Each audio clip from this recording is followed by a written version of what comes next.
India ki state amadi oiri dana Manipur se aduna ai akon bada to tasanninge ba mayam na di hekta lenga to chai haiba moina ne ba moina maron thok ta badagi na tro ji ja na tau badagi na tro ji pa my state is burning, my mother has been torn apart, save us haiba sing nandri kai gino ba कुछ नहीं हो रहा है यहाँ पे शांति है काय का शांति हाँ इसको शांति बोलते हैं रोज हर रोज कोई ना कोई मर रहा है कोई ना कुछ तो हो रहा है हाँ कहाँ का शांति सी मोई ना सी से कई दो बगिनो बा पाउदम द्रि से उधन निंद्रि से करीगिनो बा what is the secret agenda why you don't want your people's grievances to be heard by those ऊपर वाला जो है ऊपर मोई दे योहन निंद्रि से करीगिनो योभम थोकदो बा नोई की थुदे नत्रो योदे अदुई द मत नत्रो नोई खंगत खरीदो कोई ना हाँ मोइना था चाहिए हम पिया ले रो रे से दगी ए खुदी पाइरे ने ना अखुई ngमने ना पाइरो ने तौरो ने निमित Kiani gi manung da no dum thokri se maybe there are so many other elements also which is invisible oina di lai riba hawa se khoisu uba phangi praja su social media hai se loina muk ki open platform ne amana ama tawna ra iba mayam se uba phangi ekhoi se moina sari sak to khoisu chari ne एकोई सु ngari jaba mi ne loi khangi ne Manipur se da holi ba sor se aduna tawgano ba khitang khanda mi na se ba huji mai chak ta ne loisalla abani ba tumsalla abani ba sidai sida phi na kupaga leiba ya ba natte hai ba khanda mi na se hai ba aduna ai di lenga ta taina ne ba noi na thong na tro noi na ngamne na pai ri na tro kallo ba huji gari measures lo da ge hai ba du haina rasi tawna rasi strategy hong do ba le rasu hong rasi whatsoever dialogue sinane ba pora ka doisi dialogue to bidori ba mi singi marak sing da su nungai na da ba si mai am lesson na rabani na dialogue to su mu pu ba ngamatri ne ba koi se madu ekhoi mayam se mashi matam hele ko kitang khanda si ekhoi se si bagi ne jik ne ngak si chi yong na chak la abani ba mai se ko ising haibi na badi la na he na gi haijan na lai re ba mashi tok si praman panthai ga ekhoi haisu haijaba mi natte straight tani hairi se let's talk. Don't play your dirty politics here. Manipur is not your battleground to play your dirty politics. Adugi matam wat le hen khre to we adre lo shallo hana gi lenga ta gi sina khara kadra hana expect to ra harau gana oh my god something is going to happen we are expecting are shiba hauna ri brava sinita peace hai babu ekhoi gi praja gi khutta su khara lai ekhoi su mob justice se khara handasi wakhan khara khandasi aduki matik ekhoi phurup kanglup marak si dasu kanagi nimpu tongnaraga leiba matamni ko mi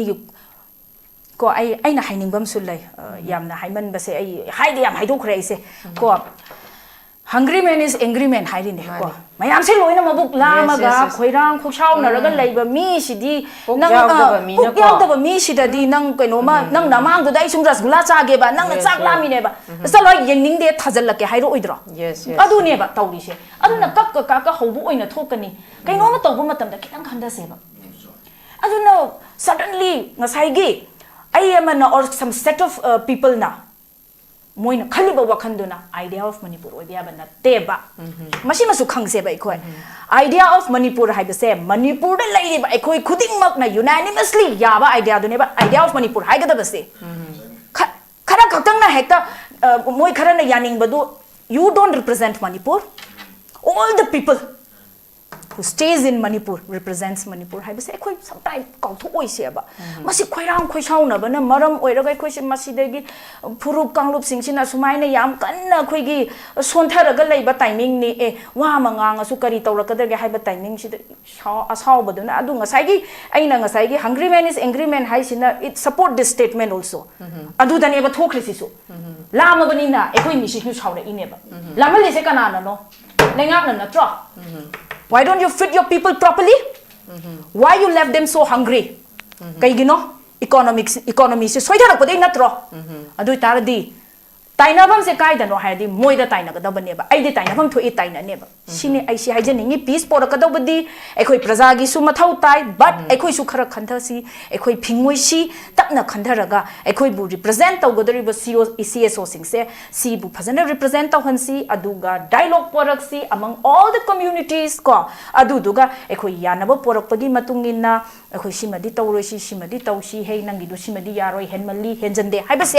ekhoi gi ahal laman leiriba mayam sina dialogue tawraga porak na ba tawsi ko aduga pungning akhoi gi tangdu leitana leina base akhoi hona na ba tawsi makeup tho aseba so nahan makta so for an example ai akhoi gi CM akhoi gi present CMC gi khilaf ta yam na ngangjening bagi natte tawbadabu there were some section of people who were totally protesting that he cannot go for the leikat pa but somewhere khara manadi adu and tanja sida mai na ngorong chatana pick kraba angang ani shibagi and agitation dugi amuk alternate days ta shiriba akhoi gi leigidraba ahum and khangdana amuk akhoi gi tangkholi chinena amuk ani shiringai marab tu da sanga doini hairi idu yes video sanga doini na hekta irang dubu kari irang khusagat no badubo shiri se naram gi mine narai sa ne adu khani nang video du na lubra ba adu dai du da yamna idea yam unified oina bu no please don't do this haire no he's going to do haire okay phare du di tobi yaro ena mayam am tholak tro phare ni thing do ro mane khal kada dai no mayam ma sari se laga khoi gi dum khoi di social media du da ubani ko mati am su chacharui ujarei sawnga gi lising gi dum tholai yes sidai sida sarkar da sometime taina do su ikai jabam yausal yes it's high time akhoi gi su iran yam yauri aba noi gi ngasai gi chonga dagi di hen grabani ko hujikan di lising ama ni ga su yaura poni masida madu gi lising ani duna noi chahi manga ne ba kap toise lawgano it's your right noi munna khanthau mi ne force to bada su sat kanu karam bana phagadage haibase munna khantharaga khallo tawaba madu haijaninge ai ko aduga muscle power da du hana kiningai su leite kaido bai ki doino kap toise khoi natro moina kapi do na te na huji kapi sidi kana gi regime da na khoi na kapi se then it's high time akhoi gi right ne akhoi gi leader akhoi choose to base khallaga choose to se BJP gi wana te adu dai wana te aidi munna khantharaga kana gi matam da akhoi wai then yenga seba dudi khandara seba mi du da puchai chai le bana kana bana te ba akhoi na soija bagi ne ba soira roi se haibani da aina haibadi soira roi si aduna soida na khandak ti khandara ga ngasai gi chonga lising du su tawra roi si munna khandara ga phajana handak ti tangdu leita ba do porak pangam na ba haibasi that is the initial step paisa lauda ba do corruption si dagi haurak da bane ba mashi hana amtang akhoi lauthok si ko sarkar ngata chaibana oi besu ya da unate akhoi na ni o hen grido yes lauru ba akhoi na ni thada la ga oi grido adu akhoi chai gi di kaino adu sai pham thoi na di chai ni soi da bane na akhoi di sini aina haijening basi aduna praja so it's high time we wake up and wake up call se kingman dana su taman dana su angakpa ma oire aduna mayam handak di phajana khandhamina rasi ko ada laksage ita hojik si khoi pajajala aduga koi inau rohan film gi haidi akhoina changsaliba khongjang ha chahi ahum si almost tang ahum je chahi ahum pha duine ba ado akhoi je peace ne khoina pami se peace pam ba se de peace akhoina peace pame har ga ta phanga da badina te ba haidi ngasai gi khoi gi politicians sing su will laitre makhoina will laitre bane government of india na sanaba yare adudagi mathakta aikoina vote pigriba will laitaba singse aikoina makoi se marin chum thoke haraga su aikoi masen aikoi voters like oiriba common people aikoi si da su aikoi se napak lo intanare adudagi even tongan tholai be civil society organization singsi su even rohan jenga si gp ge mingthone phangi se ko adagi even akoi gi kokumi gi da lairiba thaupuri ba singse mayum adu sai magi di adu even oza santauji clarification piri chineba sumaina tawdana leiba ki ne haidana man mamang chongthoga thoglakpa singsida tek amamam sum napsallagadi tek amamam sum hapchallagadi kanano ba masidi akhoi myam kaidong nung da su si phibam sidadi akhoi si aidi akhoi na pam pi se purakpa ngambagi mahutta soga su iranai tare adigi karigumba miyam gi damakta mamang tharaga su han wahai khara soidana kokomin silaganda kokomi yauramdre makhoina miyam se lana tauri sineba sumain tawdana sigi phibam sida kuki ga maitai ga nataba maitai ga oina tawsalapa sigi phibam se laksale ita ko adu sigi phibam sida akoina peace pame haidana sigi responsibility si government of India da khoi na sum taina base hoi makoi na loisan gyara di loisan bam to eba adubu demand tau gadoriba akhoi si karai dana akhoi choi dabra akhoi gi asoiba akhoi ji unity oidrabani na akhoi na until and unless akhoi na unite oidrege akhoi na unity oidriba makai ngasai gi lengak legislature sing su never akhoi na makhoi pesem dokpadi sungam ngamaroeba kai gi no da loi magi na khandana leigramni na sing matang sida akhoi na government of India da dum chaidoira khoi lengak sida dum chaidoira natraga akhoi people akhoi sina adum akhoi ji mot mana dena sumai sum leidoribra aduga peace pami basina kanano aduga lebak thugai sina kanano si phibam matang sida itagi ba yes kehani point of view se kari kamai thamini to be very honest, I am not an intellect like akhoi tang jala loi dong na ai yamna politics ta or political background lai jabasu na chade akhoi naw rohan hoidi documentic samasigi seba tawraga la abai naw ni chahi ahum sida aina phaniam su uzare and what and all was tagged to him is known to everyone. She may lay she should know I te ko aduga I isamakti I'm just a social activist su mayam na nushida na thon biba ming thon ni ai di ai na ngamjaba mawongda ai nupi phulupu or khoi gi handak ki thokriba lan sida IDP sing IDP haina mo da ming thon bibi ba su nungai te to moda bu laibak ta mo gi sum tho na tam khrabani na moi kharabu aina dum aigi ngamjaba ai government dagi ga mateng longjo mission na sade and I have never ever propagated about what I have done so far also so noi kanam tana sa ai khangam moi aduna dumaina tawjaba mi mani aduna ai di hujik se bhanabu ki re wangang dog so because what I have experienced in this past few days haibadi tawbadapu ekhoi su sajik makti chabadi natte praja su ni ko in haise praja su sajik chabadi natte ko natabani na handak ki chahi ahum chupna tawrapa lan sida hobadagi hongna shoi gi ba mayam ma yawbadai natro till now it is continued even though BJP hairage lengang ti moina pai bani na ko ai moida yam da taina ningu bai shun nachade mapa mapu bu moi oire moi khakta sunate moi ga sarkar seminary si khoi JDU yaudro NPF yaudro NDA gi NPP yaudro moi di kai se khrage training ye na khoi BJP da ne ba khoi na lauri se so why we have to forget other political parties which are involved moi su tholak ka da bane aduga CSO da handak mayamna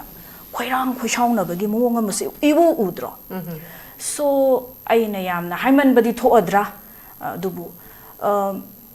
there's no smoke without fire aishma tangdi khandai abako aishu miyoi banina are why suddenly all these people have to agitate against them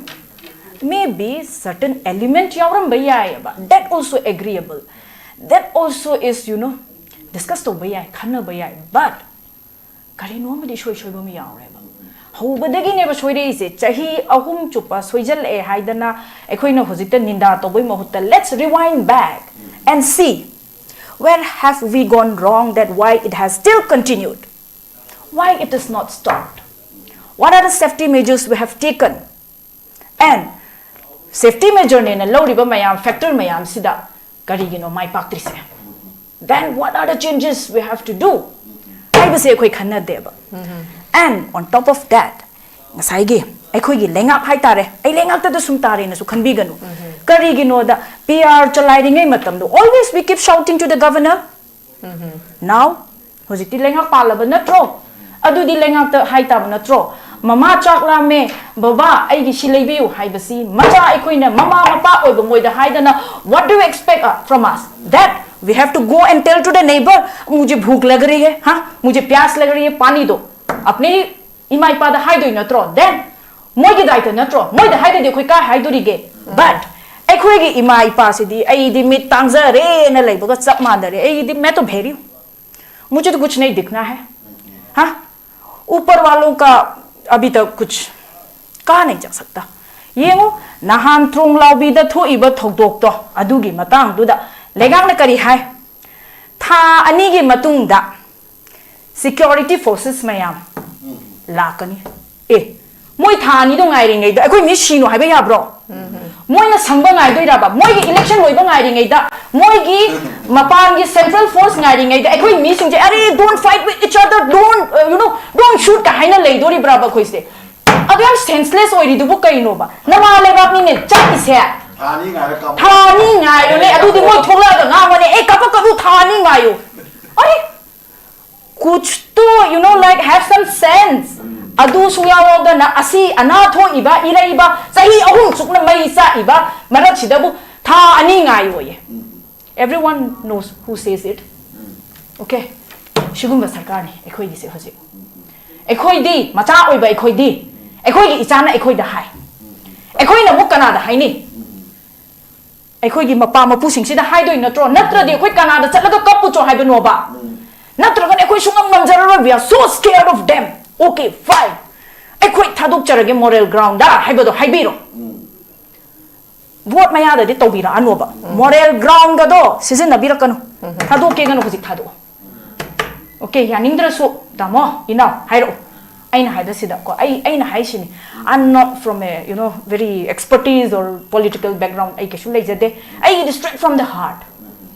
prajana kari khalam dage haiba se ai su micham amane I am from a middle class background ai nupti gi suraga nomaga talaga chabata natana ai na pushala aga cha do gi ngai ba ai na sura nomaga chamin na dori ngai ba mayam leiri ba cha ise moi gi me chak yauna ai di pusari ba aduna ai di numit mangani nahan gi shutdown tawba matam da what are the specific goal we are going to achieve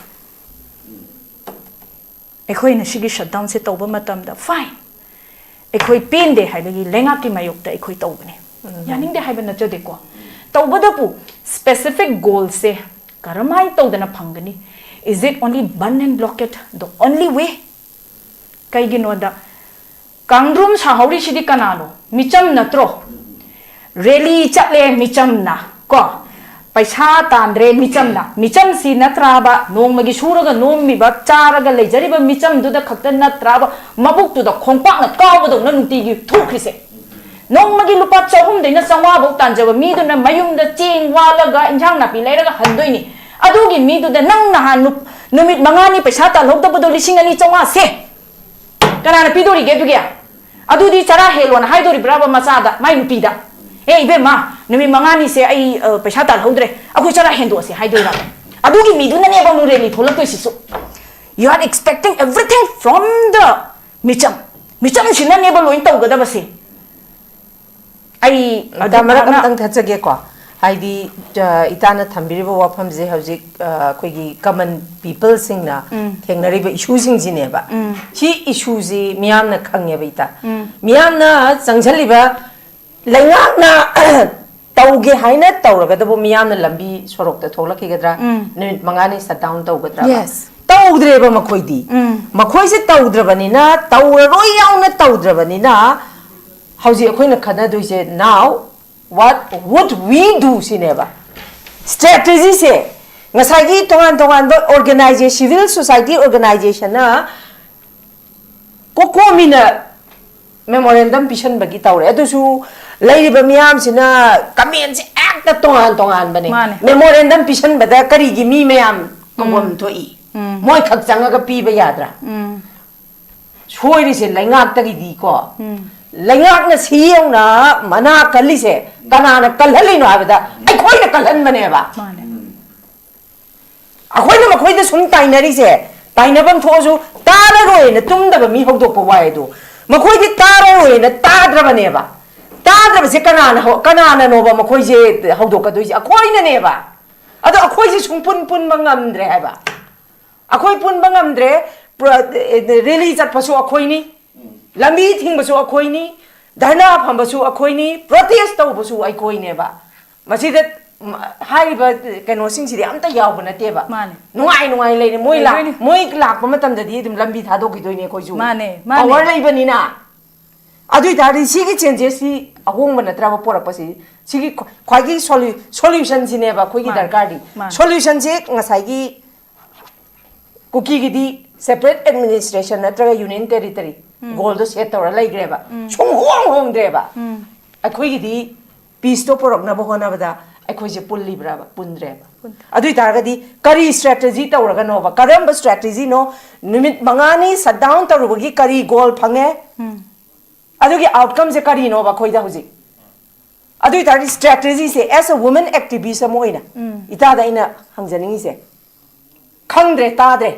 ꯃꯈꯣꯏ ꯈꯪꯗ꯭ꯔꯦ ꯇꯥꯗ꯭ꯔꯦ ꯃꯈꯣꯏ ꯃꯋꯥ ꯂꯧꯗ꯭ꯔꯦ ꯑꯩꯈꯣꯏꯅ ꯐꯅꯌꯥꯝ ꯇꯧꯔꯁꯨ ꯃꯣꯏ ꯎꯗ꯭ꯔꯦ ꯑꯗꯨ ꯑꯣꯏꯇꯥꯔꯗꯤ ꯋꯥꯠ ꯁ꯭ꯇ꯭ꯔꯦꯇꯦꯖꯤ ꯅꯥꯎ ꯋꯤ ꯍꯦꯚ ꯇꯨ ꯗꯨ ꯀꯔꯤ ꯊꯝꯕꯤꯅꯤꯡꯉꯤ ꯏꯇꯥ ꯁꯤ ꯃꯇꯥꯡꯗ ꯑꯩꯅ ꯍꯥꯏꯖꯅꯤꯡꯉꯤꯁꯤ ꯑꯩꯈꯣꯏꯒꯤ CSO ꯁꯤꯡꯁꯤ ꯑꯩꯈꯣꯏ ꯄꯕ꯭ꯂꯤꯛꯀꯤ ꯚꯣꯏꯁꯅꯤ ꯑꯩꯈꯣꯏ ꯃꯌꯥꯝꯅꯤ ꯃꯣꯏꯅ ꯔꯤꯄ꯭ꯔꯖꯦꯟ ꯇꯧꯔꯤꯁꯦꯀꯣ ꯃꯣꯏꯁꯤꯅꯅꯤ ꯑꯩꯈꯣꯏꯒꯤ ꯚꯣꯏꯁꯁꯦ they have to reach out to the leaders ꯃꯣꯏꯅꯅꯤ ꯔꯤꯆ ꯑꯥꯎꯠ ꯇꯧꯕꯤꯗꯣꯔꯤꯁꯦ ꯑꯗꯨꯕꯨ ꯁꯝꯋꯦꯔ ꯁꯝꯍꯥꯎ ꯃꯁꯤꯗꯩꯁꯤꯗ ꯍꯥꯏꯃꯟꯕꯗꯤ ꯊꯣꯛꯑꯅꯤꯀꯣ ꯇꯧꯕꯇꯕꯨ ꯗꯤꯁꯑꯣꯔꯤꯌꯦꯟꯇꯦꯠ ꯑꯣꯏꯕ ꯈꯔꯗꯤ ꯑꯗꯨꯝ ꯍꯟꯗꯛꯁꯤꯗ ꯎꯕ ꯐꯪꯉꯦ ꯑꯗꯨ ꯑꯣꯏꯇꯥꯔꯒꯗꯤ ꯁ꯭ꯇ꯭ꯔꯦꯇꯦꯖꯤꯁꯦ ꯍꯧꯕꯗꯒꯤ ꯍꯧꯅ ꯅꯪꯅ ꯁꯤꯕꯥꯏꯗꯨꯗ ꯅꯣꯡꯃꯩ ꯀꯥꯞꯍꯟꯗꯅ ꯁꯤꯕꯥꯏꯗꯨꯗ ꯅꯪ ꯉꯥ ꯐꯥꯎꯑꯅ ꯑꯣꯔ ꯀꯩꯅꯣ ꯇꯧꯔꯨꯆꯣꯅ ꯆꯥꯛ ꯊꯣꯡꯉꯨꯆꯣꯅ ꯊꯥꯕ ꯌꯥꯕ ꯅꯠꯇꯦ ꯁꯤꯕꯥꯏꯗꯣ ꯁꯤꯕꯥꯏꯒꯤ ꯊꯕꯛ ꯇꯧꯍꯜꯂꯣ ꯐꯣꯔꯁꯇ ꯐꯣꯔꯁꯀꯤ ꯊꯕꯛ ꯇꯧꯍꯜꯂꯨ CSOꯗ CSOꯒꯤ ꯊꯕꯛ ꯇꯧꯍꯜꯂꯨ ꯁꯣꯁꯤꯌꯦꯜ ꯋꯥꯔꯀꯔ ꯂꯩꯔꯤꯕꯁꯤꯡꯗꯨꯗ ꯃꯣꯏ ꯃꯊꯧ ꯇꯧꯍꯜꯂꯨ ꯑꯣꯟꯊꯥꯛꯀ ꯑꯣꯟꯖꯤꯟꯒ ꯇꯧꯔꯒ ꯍꯧꯕꯗꯒꯤ ꯉꯁꯥꯏꯒꯤ ꯁꯣꯏꯔꯛꯈꯤꯕ ꯁꯤꯁꯇꯦꯝ ꯃꯌꯥꯝꯗꯨꯗꯒꯤ ꯁꯤ ꯊꯣꯛꯂꯛꯈ꯭ꯔꯤꯅꯦ ꯍꯥꯏꯕꯁꯤꯗꯤ ꯑꯥꯏ ꯐꯤꯜ ꯑꯩꯈꯣꯏ ꯈꯔꯗꯤ ꯑꯗꯨꯝ ꯌꯥꯅꯤꯡꯒꯗ꯭ꯔꯥꯅ ꯑꯩ ꯈꯟꯖꯩ ꯀꯩ ꯑꯩ ꯏꯁꯥ ꯌꯥꯅꯤꯡꯕꯅꯤꯅ ꯑꯩ ꯌꯥꯅꯤꯡꯉꯦ ꯃꯁꯤ ꯍꯧꯕꯗꯒꯤ ꯁꯤꯒꯨꯝꯕ ꯃꯊꯧ ꯅꯠꯇꯅ ꯃꯊꯧ ꯁꯥꯈꯤꯕ ꯃꯌꯥꯝꯗꯒꯤ ꯊꯣꯛꯂꯛꯈꯤꯕꯅꯦ ꯀꯣ ꯃꯥꯒꯤ ꯃꯊꯧꯗꯣ ꯑꯦꯁꯥꯏꯟ ꯑꯣꯏꯕ ꯀꯣ ꯃꯥꯒꯤ ꯃꯊꯧꯗꯣ ꯄꯤꯕꯤꯗꯪꯒꯩ or favoritism haigadra if I am not that strong enough if I have not used that strong enough mashigumba sidagi tholakhibani adu tadi praja aikoisu singbam thoe hujikti singju singabani ko noigi hanagi format to khatang change tawrase sigi strategy se change tawrase why don't we aikoi mayam se punchillaga kari no madi change tok thosi adugi hana strategy do yadreba yadabadagi neba si tholaise adu itadi kari tawsige haiba si ꯑꯩꯈꯣꯏ ꯈꯟꯅꯐꯝ ꯊꯣꯛꯑꯦꯕ ꯁ꯭ꯇ꯭ꯔꯦꯇꯦꯖꯤ change ꯌꯥꯝ ꯇꯧꯍꯟꯅꯤꯡꯉꯦ ꯑꯩꯒꯤꯗꯤ ꯑꯗꯨꯒꯤ ꯃꯊꯛꯇ ꯑꯗꯨꯛ ꯌꯥꯝꯅ ꯆꯥꯎꯕ ꯃꯅꯤꯄꯨꯔꯁꯨ ꯅꯠꯇꯦꯅ ꯀꯔꯣꯔ ꯑꯃ ꯐꯥꯕ꯭ꯔꯣ ꯄꯣꯄꯨꯂꯦꯁꯟꯁꯤꯕꯣ ꯅꯠꯇꯦꯅ ꯑꯩꯈꯣꯏꯒꯤ if I'm not mistaken ꯀꯣ subject to be corrected 34 to 36 ꯄꯨꯟꯅ ꯀꯣ ꯃꯁꯤꯗꯩꯁꯤꯗ ꯑꯗꯨꯝ ꯉꯁꯥꯏꯒꯤ ꯃꯥꯒꯤ ꯂꯤꯗꯔꯁꯤꯡꯗꯨꯗꯤ ꯍꯥꯏꯃꯟꯕꯗꯤ ꯊꯣꯛꯑꯔꯣꯏ ꯑꯗꯨꯝ ꯅꯨꯡꯉꯥꯏꯔꯤ ꯄꯤꯛꯊꯍꯧꯕ commoner aikoi gumbaneba warise so aidi punamakchida haininge gyan ta seba chahulli se aikoi na neba mogi mathaudo aikoi chapchana tak seba through CSO singdagi neba aikoi na tak toise aikoi praja na khaktang na tawruba yaroiba aikoi gi so aikoi gi representative lady sing china tawgada baneba ithau masak khangna law su violate tawroisi democracy chatpa lebak ti oiri dana huzik India si India gi state amadi oiri dana Manipur se aduna ai akon bada to tasalninge ba mayam na di hekta lenga to chai haiba moina ne ba moina maron thok ta badagi na tro ji ja na tau badagi na tro ji pa my state is burning my mother has been torn apart save us haiba sing namdri kai gino ba kuch nahi ho raha hai yahan pe shanti hai काय का शांति हाँ इसको शांति बोलते हैं रोज हर रोज कोई ना कोई मर रहा है कोई ना कोई कुछ ना कुछ तो हो रहा है हाँ कहाँ का शांति सी मोई ना सी से कई दो बगी नोबा पाउदम द्रि से उधन निंद्रि से करीगी nova What is the secret agenda? Why you don't want your people's grievances to be heard by those?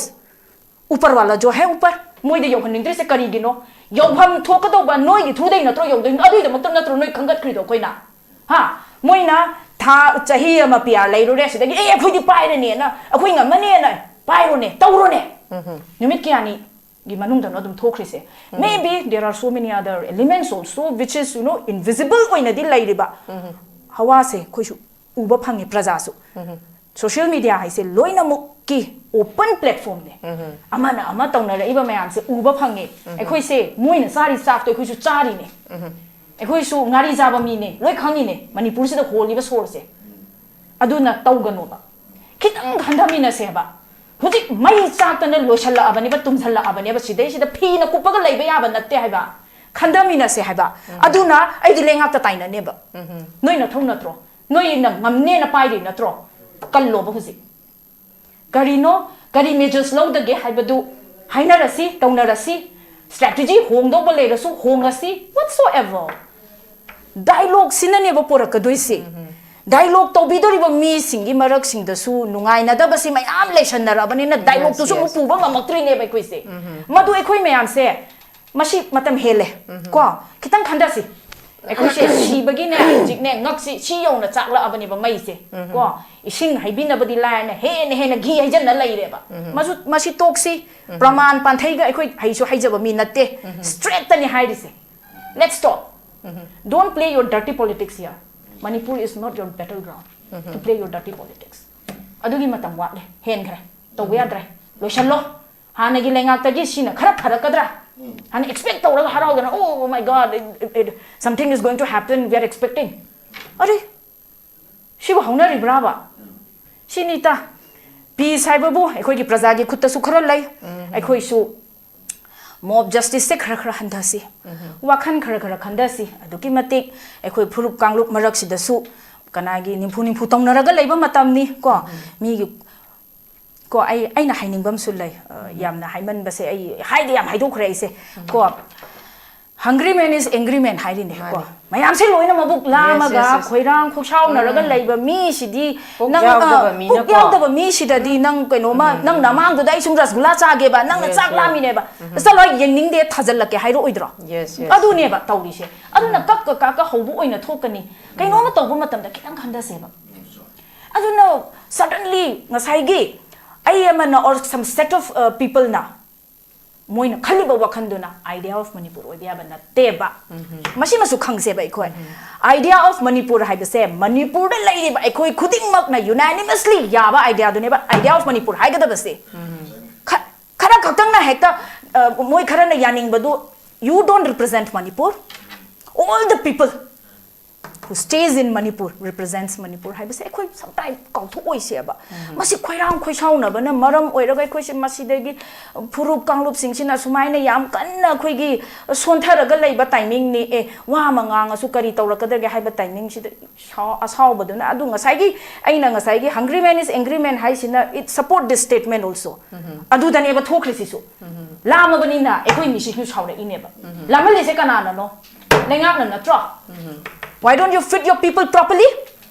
Why you left them so hungry? Kaigino economy se soidara ko dei natro. Adu taradi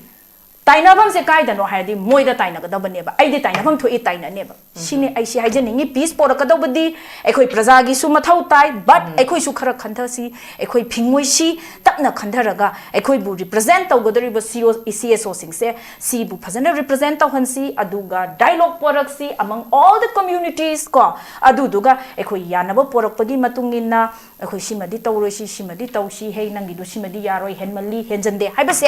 ekhoi gi ahal laman leiriba mayam sina dialogue tawraga porak na ba tawsi ko aduga pungning akhoi tangdu leitana leina ba se koi hona na ba tawsi masina ai thamjaningi sumaina okay thank you very much sum mayam se ko na cham tham thamjawoge ko ngarang na hange khoi gi kaishampat ki mapadu da khoi gi last day gi do du dai du da ai ne khoi gi youth sing sida khoi gi genji sing sida request haigadra appeal haigadra ma tawninge the property you are dismantling adu khoi gi ne ba ai khoi gi humang maman na tax thira ga taw pot ne ba do angang sa noi gyan taw hai ba adu government gi natte ba government haidi du gi pot natte ai khoi gi tax na ne laura ga ne moina sa ba pot ne ba ai khoi na ne madu tawri do cha sa sarga du tin sit pagum bane ba imai da ne ba ta doi do mashi gum ba gi small petty mistakes sing se ekhoi gi leaders sing na su when they are organizing a rally they should give proper awareness on this that what are the do's and don'ts and what is that we are actually looking forward and ekhoi gi pandam se sini pamda ba ya de hai ba se chunk of ekhoi gi maru oi ba ekhoi khara na hera masidi tawne na tawradi tawrasi hai ba do madu gi su lepiyo ba nakal lamadana kainom tawni nakal lamadana kainom tawni nasai disorientation se yamna mayik lana uba phangye ba numit sida ai ko sloshilakpada ai ita da lakchage ita hujik se koi miyamna pami se peace ni peace se kamain tawraga porakadagi habse ni koina khana nei na ri se adumappu phaneyamna khanarasu koi se solution amadi iphang hek phangdaba sigi jairak sida mu election se naksalak panina kari haini BJP se yade pamde hairaga su dum BJP gi karyakarta hek lakpa matamda mapandagi khoi union minister ogera ama hek lakpa matamda BJP gi sari setpi khotpi ji ui ko khoi dum simangna hojik su dumak BJP se yade pamde harga su dum lakador be election ji da su dum muscle power money power adagi makhoi na ngam da bai si dum laitabani dagi lairiba mandal gi pham bai biriba singsi su dumak BJP da dumak makhoi ju khudong jaba kar phangim na adumak makhoi su resign tawba habse laitabani na kari haini adumak lakadoriba election ji da su tawriba phibam se da Facebook da di BJP se yadre dum haiba comment da di yam piba aduga election ji da di adum makhoi na ga mai je pak khidra ka haiba gi akiba chingna ba se ita ai isamak da di lai haba hajik su dum kai gino da man bai wane ba hajik akoina protest tawbada agitation tawbada mapum phaba ngamdriba akoi myam gi makta machoi tari se sina takbadi BJP supporter yam leiri habene ba kari thamni yam sumi ita ri pyari na hang ko se ai di hari pyari na dum tin ya kai ta haji aduna itana haire ise yamna political loiba kainoni adubu whether I am fit enough to answer it I'm afraid but I gi oiba tentakpa ma thamjage madudi aikoi soitharakpa si karamba matamgi lengak ki matamda soithagi mano haibasi madi urabani we don't need to prove kayano sirise kayano homeless oirise kayano youth kayagi no hoje mahi masing tamdangai kakngau naraga lerise isam samne imangda thoisi di hujik so mashi karamba matamgi sarkar palingai matamda thopano BJP natra adu itaradi soirise moi natro tainaru du shi kanada no ko noi soire adu itaradi it's been quite some time already decade am phazala adu itaragadi semdoke haibagi mami so amta udena adum moigi ji boliye hujur नहीं आप जो कह रही है मैं वही करती हूँ नहीं हाँ ठीक है सीधा दुम लई अब हाँ जी हुजूर सीधा बट अखोइदी मई से ngak yauna chaabani na moigi haji huzur du dadi yaru matam natre so it's high time akhoi su makeup tho aseba so nahan makta so for an example ai akhoigi CM akhoigi present CMC gi khilaf ta yamna ngangjaning bagi natte tawbadabu there were some section of people who were totally protesting that he cannot go for the laikatpa but somewhere khara manadi adum and tanja sida mai na ngorong chatana pikraba angang ani shibagi and agitation dugi amuk alternate days ta shiriba akhoigi leigidraba ahum and khangkhangodana amuk akhoigi tangkholi jinena amuk ani shiringai marak da sanga doini hairi idu yes video sanga doini na hekta irang dubu kari irang khusagat no badubo shiri se naram gi mine narai sane adu khani na video du na lubra ba adu dai du da yamna idea unified oinabu no please don't do this haire no he's going to do haire okay phare adu di tobi yaro ena mayam am tholak tro phare ni thing doro mane khal kada dai no mayam ma sari se laga khoi gi dum khoi di social media du da ubani ko mati su chacharui ujarei sawnga gi lising gi dum tholai yes shida sarkar da sometime taina do su ikai jabam yausale yes it's high time akhoi gi iran yam yauri aba noi gi ngasai gi chonga dagi di hen grabani ko hujikan di lising ama ni ga su yaura poni masida madu gi lising ani duna noi chahi manga ni ba kap toise lawgano it's your right noi munna khanthau mi ne force to bada su sat kanu karambana phagadage haibase munna khantharaga khallo tawaba madu haijaninge ai ko aduga muscle power da du hangna kiningai su leite kaido bai ki doino kap toise khoi natro moina kapi do na te na huji kapi sidi kana gi regime da na khoi na kapi se then it's high time akhoi gi right ne akhoi gi leader akhoi choose to base khallaga choose to se BJP gi wana te adu dai wana te aidi munna khantharaga kana gi matam da akhoi wai then yenga seba dudi khandara seba mi du da puchai chai lebna kana ba natte ba akhoi na soija ba gi ne ba soira roi se haibani da aina haibadi soira roi si adu soida na khandak ti khandara ga ngasai gi chonga lising du su tawra roi si mun na khandara ga phajana handakti tangdu leita ba do porak pangam na ba haiba si that is the initial step paisa lawda ba do corruption si dagi haurakada bane ba mashi hana amtang ai khoi lokthok si ko sarkar ngata chaibana oi besu ya da unate ai khoi na ni o hen grido yes yes lawru ba ai khoi na ni thada ga oi grido adu khoi chai gi di kaino adu chai pham thui na di chai ri ni soi da bane na khoi di Chini aina hygienic basi aduna praja so it's high time we wake up and wake up call se kingman dana su taman dana su angak pa ma oire aduna mayam handak di phajana khandamina rasi ko masi hairaga ai side dum te technology center ge ta okay thank you very much am nungai jai